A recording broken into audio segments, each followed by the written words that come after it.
The twin suns of planet Kira burned high in the sky as Jason wiped the sweat from his neck with a grease-stained cloth.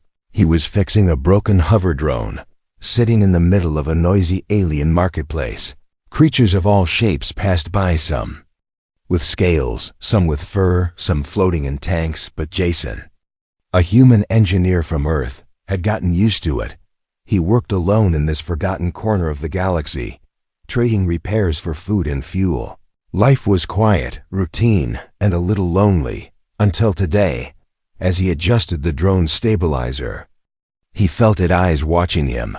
He looked up quickly, scanning the crowd, and that's when he saw her. A girl stood at the edge of the vendor stalls, unmoving. Her skin was a soft gray-blue, almost like moonlight. She wore a simple cloak, but the hood was down, revealing her face. She had human features, 2 eyes, a nose, lips. But something was off. Her eyes glowed faintly violet, and her hair shimmered like flowing metal. Jason blinked, confused. The girl stared at him with deep sadness, like she was remembering something painful. Then, in a soft whisper only he could hear, she said, "Do you recognize me, human?" Jason stood up, startled, before he could say anything. She turned and vanished into the crowd. He ran after her, pushing through aliens and hover carts, but she was gone, just gone. He stood in the middle of the street, catching his breath, heart racing. Who was she? Why did she look so familiar? That night, back in his tiny repair shop, Jason couldn't focus. He replayed the moment again and again in his head. That voice, those eyes, he knew them somehow. He searched old photos stored in his handheld device, childhood pictures, neighborhood images from Earth. One image stopped him cold. It was from 5th grade, Earth year 2132. A school group photo taken in front of the Space Museum. There, beside him, was a girl with big brown eyes and black hair, smiling shyly. Her name had been Nira, his next-door neighbor, his only real friend growing up. And then one day, she disappeared. Her family moved away in the middle of the night. No goodbye, no note. Jason had cried for weeks. Now his hands were shaking, because he knew he felt that girl in the marketplace was her. Older, different, alien, but somehow still Nira. He turned toward the back wall of his shop, where the dim light flickered, and he froze. There, scratched into the metal wall, were the words, "Do you recognize me, human?" Same handwriting, same slanted letters Nira used to scribble. In her notebook at school, Jason stepped back, his breath shallow. This wasn't a coincidence. She had found him. But how was that possible? How was Nira his childhood neighbor, a glowing alien girl on a faraway planet? He didn't know, but he knew one thing for sure. He had to find her again. Jason couldn't sleep. The words on the wall glowed faintly under moonlight from the skylight above. He remembered the day Nira left, how he had stood at her empty backyard fence, whispering, "I'll wait for you."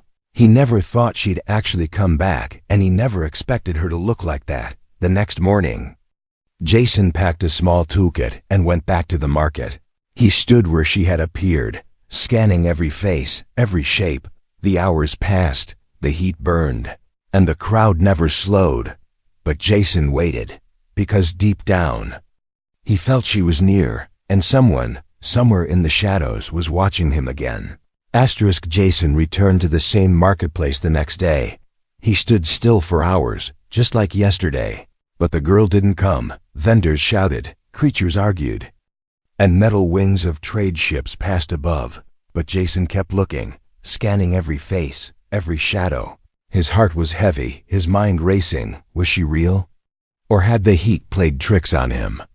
But deep down, he knew the truth. That girl was real, and she had spoken to him.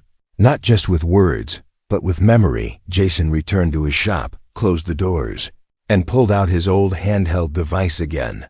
He opened the photo of the school group picture with Nira standing beside him. He zoomed into her face, her eyes, her smile. Then he remembered something he hadn't thought about in years.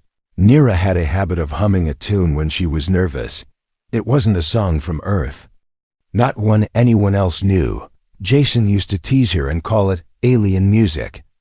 She'd just giggle and say, "Maybe I'm not from here." Back then, it was a joke. Now it felt like a warning he missed. Jason opened a small box under his bunk. Inside were childhood things, an old toy, a rusted coin, and a folded piece of paper. He opened it slowly, hands shaking. It was a note from Nira, written the day before she vanished. "If I go away, don't forget me," it read. "You're the only human I trust." Jason swallowed hard. His fingers traced the faded ink. She had known she would leave suddenly. A soft knock echoed from the workshop's back door. Jason froze. He stood, heart pounding, and slowly opened it. She was there, the same glowing eyes, the same strange hair. This time, her cloak was open, revealing a shimmering necklace with a stone that pulsed faintly. Her voice was calm but sad. "You remembered me," she said. "Even after all these years." Jason could barely speak. "Nira, is it really you?" he whispered. She stepped closer, nodding slowly. "My name was Nira when I lived on Earth," she said. "But my real name is Narayana. I wasn't born human, Jason," she continued. "I was hidden among humans. To protect me." Jason's head spun. Everything he knew about his childhood, about her, was changing. He tried to speak, but only managed a quiet, "Why?" Narayana looked at the night sky through the broken ceiling light. "There was a war," she said. "A silent one, far from Earth. My people were hunted for choosing peace with humans. My parents sent me to Earth when I was just a baby. I grew up with you, not knowing who I really was." Jason sat down, his mind overwhelmed. "But you left," he said. "You vanished." "I didn't want to," Narayana replied. "They came for me," she whispered. "In the middle of the night. I begged to say goodbye, but they said it was too dangerous. I never forgot you, Jason," she added. "Not for a single day." He looked at her, at the faint glow of her skin under the moonlight. It was strange, yes, but it wasn't frightening. It was familiar. This was the same girl who shared lunch with him, who laughed at his silly jokes, alien or not. She was Nira. "What now?" he asked, voice still shaky. "Why find me after so long?" Narayana looked him in the eyes. "Because I need your help," she said. "My people don't trust humans anymore, but I told them about you, about the promise we made as kids. You said you'd protect me forever." She added, smiling gently, "They want proof, Jason. Proof that humans can care, can." "Remember," Jason stood, a spark returning to his chest. "I haven't broken that promise," he said, "and I never will." From the shadows someone was watching. A pair of glowing red eyes blinked once and vanished, the meeting of Jason. And Narayana had not gone unnoticed, and the danger had just begun. Jason followed Narayana through the dark alleyways of the lower district. The lights above flickered, and alien voices echoed from nearby bars and broken market stalls. But Narayana didn't speak, not yet. Her glowing pendant pulsed softly, with each step like a heartbeat guiding the way. Finally, she stopped at a rusted metal door hidden behind an old food vendor's shack. She touched the stone on her necklace, and the door clicked open, revealing a narrow staircase. Jason hesitated, then followed her down. The room below was warm and quiet, unlike the cold city above. Soft lights floated in the air like fireflies, casting golden patterns on the walls. It felt safe. Narayana sat on a curved chair made of woven light metal, and gestured for Jason to sit across from her. He did, but his eyes stayed locked on hers.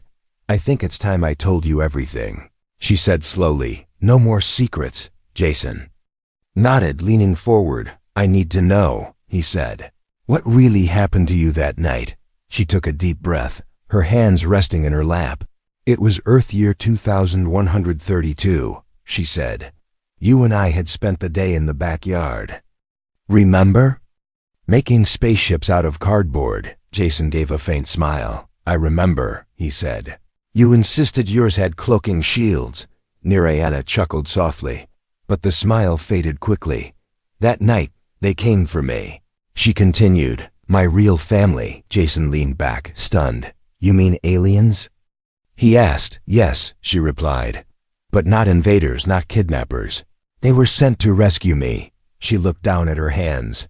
"My father was a scientist who believed peace with humans was possible," she said. "He sent me to Earth as a test, a child who would grow up among humans, love them, understand them. But when the war started, his enemies found out about me." Jason's chest tightened. "So they came to take you away," he said quietly. "Yes," she replied. "In the middle of the night, they didn't let me say goodbye.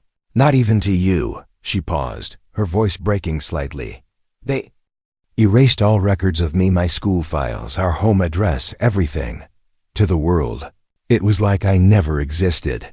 Jason looked at her, disbelief and sadness mixing in his eyes. "But I never forgot," he said.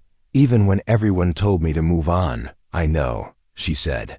"That's why I found you." She stood and walked to a nearby shelf, picking up a small, old object. It was a crumpled paper star, faded and torn. "You made this," she said, placing it in his hands.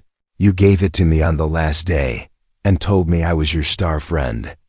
Jason stared at it, memories rushing back like waves. He had forgotten making it, but now it all came flooding back. "Nira," he whispered, his voice shaky. "No," she said softly. "Narayana, but to you, I'll always be Nira." Jason looked up.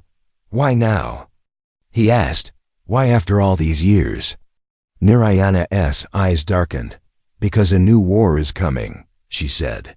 "Leaders from both sides are preparing for destruction. But there's a small group on my side who still believe in peace. They've agreed to meet with humans, but only if someone they trust speaks for them." Jason's brows furrowed. "You mean me?" She nodded. "I told them about the human boy who gave me a star," she said. "They want to meet him." Jason felt like the ground had shifted under his feet. He was just a repairman now, fixing old machines in a dusty alien town. But suddenly, the past had returned with purpose. "You want me to help stop a war?" he asked. "No," Narayana replied gently. "I want you to help prevent one." A silence filled the room, heavy but not cold. Then Jason looked at her and said, "If you believe in me, I'll do it." She smiled, tears in her eyes. "I always believed in you." But far above, on the rooftops of the city, something moved. A small spy drone hovered in the shadows, its red eye recording every word. Jason and Narayana were not alone anymore. Someone else was listening, and they didn't want peace. Jason had never left the outer districts of Kira before, but now he stood at the docking ring of an old shuttle, its hull scarred, its nameplate half erased. Beside him stood Narayana, her face calm but her hands trembling slightly. "This ship will take us to Dareem Moon," she said. "It's where the council waits." Jason didn't ask how she had arranged it. He simply nodded, clutching the folded star she gave him. Last night, as the shuttle lifted off, Jason looked back at the neon lights of the city below. He had been just an engineer fixing drones. Now he was flying into the heart of an alien debate, maybe even a war. Hours passed in silence, the stars around them blinking like old friends. When they finally arrived, Dareem looked nothing like Kira. It was cold, quiet, and metallic like a floating courtroom carved out of ice and iron. Guards in black armor met them at the landing dock. They didn't speak, only scanned Jason with a beam of red light. "He is unarmed," one said. "He is human," said another. "He is my friend," Narayana added firmly. They walked through tall, echoing halls lined with holographic murals.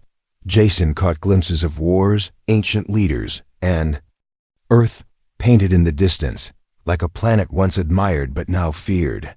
Inside the central chamber, a circle of elevated chairs waited. 12 alien counselors sat in silence, their faces hidden behind masks of gold. Jason and Narayana stood in the center of the circle under a beam of white light. "Begin," said a deep voice. Narayana stepped forward, her voice clear. "I present a witness of humanity," she said. "One who knew me before I knew myself, one counselor leaned forward. You claim this human proves that peace is possible? Yes, she replied. He was my friend when I had no name. He gave me kindness without knowing my origin. He remembered me after years of silence. Jason's throat felt dry. He stepped forward, holding the small paper star in both hands. I didn't know she was alien, he said. I just knew she was my best friend. I gave her this star when we were kids. She kept it. A flicker passed through the council like wind rustling through glass. But then a sharp voice echoed across the chamber.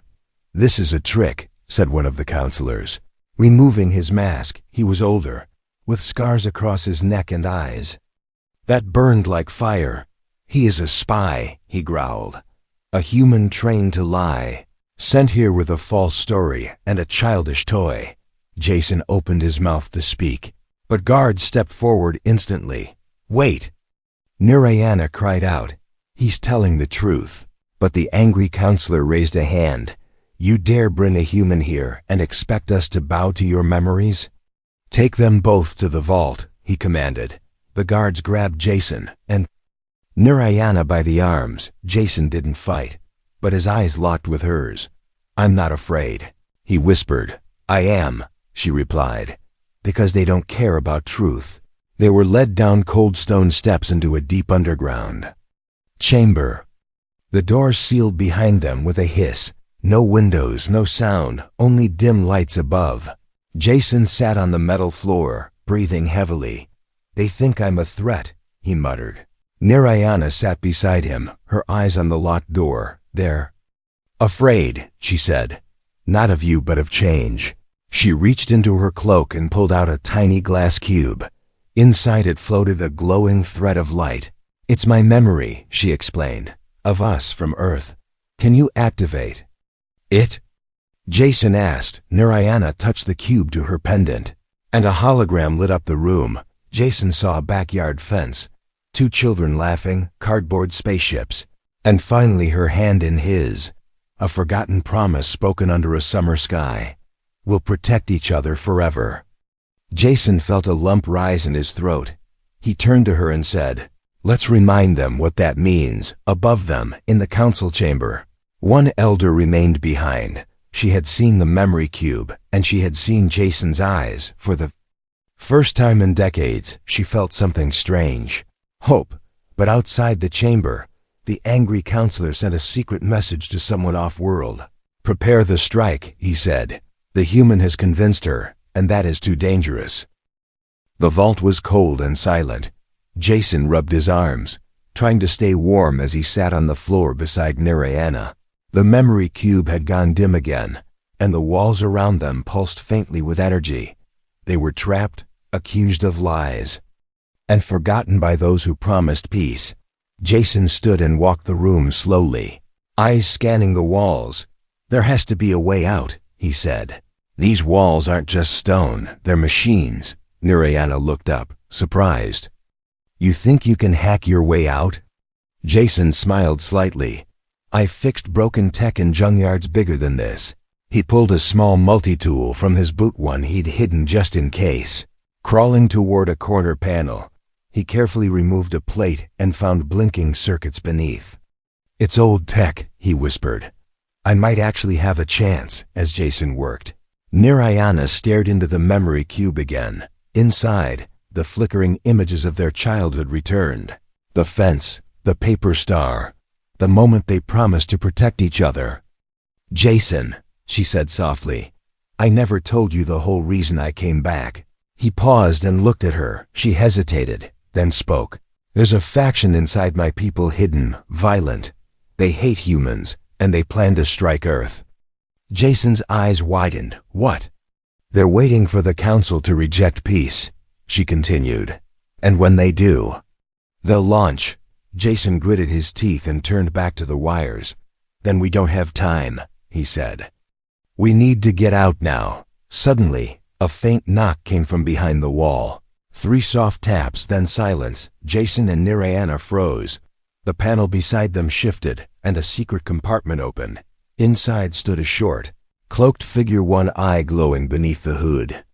Come quickly, the figure whispered. I'm with the Reconciliation Circle. Jason didn't hesitate. He grabbed Narayana's hand, and they followed the figure through the narrow tunnel. It led behind the council halls, through twisting maintenance shafts and shadowed corridors. Who are you? Jason asked as they ran. I'm an archivist, the figure replied. One who believes in your story. You showed them something they haven't seen in centuries, faith. They reached a hidden room beneath the archives. There, a console stood glowing softly. The archivist handed Jason a disc. This is the full record of your memory cube, backed up in council format. Narayana took it with both hands. This could prove everything, she said. But how do we show them now? The archivist nodded toward a tall elevator shaft. Not everyone on the council is against you, they said. There's one elder who stayed behind. She wants to hear your truth. Just then, the lights flickered and a warning siren echoed faintly above. They've discovered the escape. The archivist whispered, Hurry. Jason and Narayana entered the lift and shot upward toward the upper council floor. Jason's heart pounded not from fear, but from urgency. He couldn't let the world he came from fall to a war it didn't start. As the elevator doors opened, they stepped into a silent chamber. One counselor sat in the center, her golden mask resting on the table. She was old, her skin marked with glowing lines of age and wisdom. I saw the memory, she said. I believe you. Narayana stepped forward and placed the backup disc on the table. This is everything, she said. Proof that humans can be more than just threats. But before the elder could speak, the chamber lights turned red. A voice echoed from the ceiling. Security breach terminate on site. Jason reached for Narayana, but doors slammed around them. A screen lit up, showing the angry counselor from before. You were warned, he said coldly. Now Earth will see what happens when we show mercy. Jason shouted, You'll doom your own people too. But the transmission cut off. The elder stood slowly, her eyes hard. There is one last path, she said. A transmission beacon hidden below the archive vault. If you send Earth the truth, they'll prepare. Jason and Narayana nodded. The race wasn't over it had just begun. They turned and ran as alarms screamed louder. They had the memory, they had the proof. Now they had to reach Earth before the attack did. Asterisk. The hidden passage beneath the council vault was dark and narrow. Dust fell from above as Jason and Narayana ran through it. Behind them, sirens echoed through the cold halls of Darien Moon. They didn't speak. They didn't stop. Their only hope now was Earth. At the end of the tunnel stood a small chamber. In its center, an ancient transmission beacon glowing faint blue. It's been offline for decades, Narayana said, panting. Jason stepped forward, already pulling tools from his belt. Then let's bring it back, he said. He dropped to his knees and opened the control panel. Inside, wires were melted and systems corroded, but the core buried deep still pulsed with low energy. I can fix this, Jason whispered. I have to. Narayana placed the memory disk into the console slot. If this works, Earth will see everything. She said, our childhood, our bond, our promise. And they'll believe you, Jason added. No, she corrected softly. They'll believe us. Jason soldered the last wire, bypassing a failed regulator with a deep breath. He pressed the activation key. The beacon buzzed, flickered, and came to life. A pulse shot upward through the moon's sky. Invisible to the eye but sharp to Earth's deep space sensors, the signal carried images, audio, and emotion encoded. In the memory of two children who once played under Earth's sun. Jason and Narayana watched the beacon hum. Now they could only wait. Minutes felt like hours, then. The console beeped. Incoming response. Earth Outpost 7. Jason's eyes widened. They got it, he whispered. A hologram formed in the air, Earth's flag. Spinning gently, then a woman's face appeared. Admiral Lee from Earth Command. She spoke firmly. This is Admiral Evelyn Lee of Earth's Outer Defense. Identify yourself. Jason stepped forward. Jason Reese, civilian engineer. Originally from New Boston Colony. And with me is Narayana, he added. A citizen of Darien. And my childhood friend, Narayana, stepped beside him. Admiral Lee's eyes narrowed. We received your memory, she said. Is the threat real? Jason nodded. A strike is coming from within Dareen, he said. But not all of them agree. We're here to stop a war, not start one. Narayana added. The Admiral was silent for a moment. Then she said, Understood. We will respond. The hologram faded and the beacon powered down. Jason turned to Narayana. They heard us, he said. They believe us. But their moment of relief ended quickly. The chamber door slammed shut behind them, an emergency lockdown. The angry counselor appeared on a screen overhead. You've lit the signal, he hissed. But Earth will not have time to prepare. We launch now. Narayana's eyes burned with defiance. You would destroy a chance at peace? He glared. There is no peace with your kind, he growled. I should have ended you when you were a child. The screen cut, and gas began to hiss from the vents. Jason coughed, grabbing Narayana's hand. We can't stay here, he said. Vent shaft, she pointed. There. They crawled into the narrow pipe just as the room filled with gas. The vent led upward, twisting and shaking as the moon systems went into lockdown mode. At the top, they kicked out a panel and stumbled into a docking bay. One shuttle remained small, old, but operational. Jason sprinted to the controls. Think it can fly? Narayana asked. We'll find out, Jason replied, flipping switches. The engines groaned, then roared to life. They launched just as explosions rocked the far side of the moon. From orbit, they saw multiple ships launching from Dareen, headed toward Earth. They're not wasting time, Narayana whispered, but moments later, dozens of Earth ships dropped from hyperspace, sleek, fast, and armed ready for war. Yet, they didn't open fire. A message echoed across all frequencies. This is Earth Defense Fleet, Admiral Lee's voice rang clear. We are responding to a request for peace. We will not strike first. Jason and Narayana looked at each other. You gave them time, she said. No, Jason replied. We gave them hope. Down below, on Dareen. Not everyone agreed with war, and among them, the archivist stood before the council and whispered, the humans didn't come with guns. They came with memories. The stars above Dareen shimmered brighter than ever. Two fleets faced each other in silence. Dareen's warships and Earth's defense line. But no missiles had been fired, no ships had moved. The battlefield waited inside the small shuttle drifting between the fleets. Jason and Narayana stood near the comms terminal. The ship was old and unarmed, but visible to both sides, a symbol of risk and trust. Admiral Lee's voice echoed through the channel. Jason Reese, we await your message. Jason looked at Narayana, who gave a quiet nod. He stepped forward, activated the broadcast, and spoke. My name is Jason, he said. I'm a human. And beside me stands Narayana, once called Nira on Earth. We were children when we made a promise.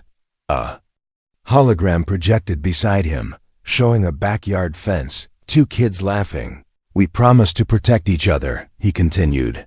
And now that promise stands between war and peace. The broadcast reached every ship, every soldier, every commander. Narayana stepped forward, her voice steady. We are proof that different species can grow together, she said. We are not enemies, not by nature. We were raised by love, not hate. She held up the paper star, now sealed in crystal. This memory is stronger than any weapon, she said, because it carries trust. For a long moment, no one answered. Then, on Dareen's lead ship, the elder counselor who had believed them appeared on screen. I was once a child, she said, and I too had a human friend. I lost her to fear, but perhaps we don't have to lose again. She turned toward the council seated behind her. I vote for peace, she said. One by one, the others slowly stood. One whispered, let the past rest. Another said, let the children guide us. Even the archivist, now wearing council robes, stood with them. Only one chair remained empty, the seat of the war-minded leader, but his ship had gone dark. He had fled when he realized peace had won. On Earth's side, Admiral Lee smiled slightly. "Stand down." "All weapons," she said. "We came for answers, not conquest." The tension dissolved. Engines powered down, and lights dimmed to standby, across the stars. Peace echoed for the first time in decades. Jason sat back in the shuttle's seat, eyes filled with emotion. Narayana leaned beside him, smiling softly. "I told you," she said. "You remembered me," he chuckled. "You're still the only girl I know who hums alien music when she's nervous." She laughed. "I guess some things never change." A day later, they landed on Earth. It was Jason's first time home in years, and Narayana's first time back since her childhood. New. Boston Colony had changed, but the wind still smelled like summer. And in the backyard of an old house with a wooden fence, they stood again just like before. Children peeked through the windows, neighbors gathered, and a crowd cheered as the two walked hand in hand, not as aliens or ambassadors, but as neighbors who never stopped believing. The Galactic Peace Treaty was signed weeks later. At the center of it, in gold letters, were two names: Jason Reese and Narayana. Below their names, in smaller script, were the words, "We promise to protect each other forever." Jason was offered medals, positions, honors, but he only accepted one title, the bridge. He returned to Kira, built a new workshop, and on its wall, he hung the paper star still shining through crystal. Visitors came from all species to hear his story, and every time he told it, he would smile and end with one line. "She wasn't just my friend," he said. "She was the hope the galaxy needed." And somewhere in the crowd, Narayana would be watching, her eyes glowing softly, still the same girl, still humming that alien song under her breath. Because peace didn't start with governments or fleets. It started with a child and a promise.